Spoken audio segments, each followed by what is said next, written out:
ட்ரெயினுக்கான train வரணும்னா நாம கொஞ்ச நேரம் பிளாட்ஃபார்ம்ல நின்று தான் ஆகணும். வெயிட் பண்ணலாம் தப்பில்லை, பட் அதுக்கான திறமையை வளர்த்துக்கிட்டு வெயிட் பண்ணணும். ட்ரெயினுக்கு வெயிட் பண்ணோம் அப்படின்னா நம்ம எல்லாமே எங்க போக போறோம், என்ன பண்ண போறோம், அதுக்கான காஸ்டியூம்லாம் எடுத்துக்கிட்டு லக்கேஜ் எடுத்துக்கிட்டு தான் வெயிட் பண்ணணும்.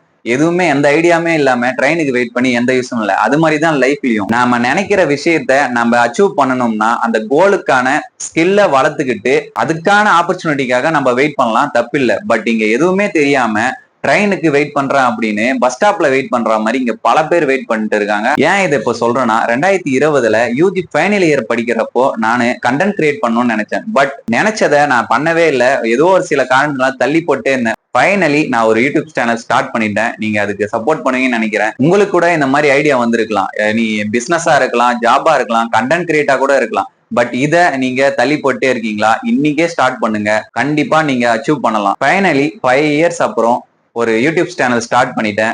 ஃபர்ஸ்ட் வீடியோ இந்த வீடியோ தான். பிடிச்சிருந்தா சப்ஸ்கிரைப் பண்ணுங்க. நீங்களும் உங்களுக்கு பல ஐடியா இருக்கும், அதை கண்டிப்பா ஸ்டார்ட் பண்ணுங்க. என்னோட சேர்ந்து நீங்களும் க்ரோ ஆகுங்க. நன்றி. பாரியானந்தா சொன்னது கரெக்ட் தான். வெற்றிக்கு பின்னாடி போகாத, திறமையை வளர்த்துக்கோ. வெற்றி உன் பின்னாடி ஆட்டோமேட்டிக்கா வரும்.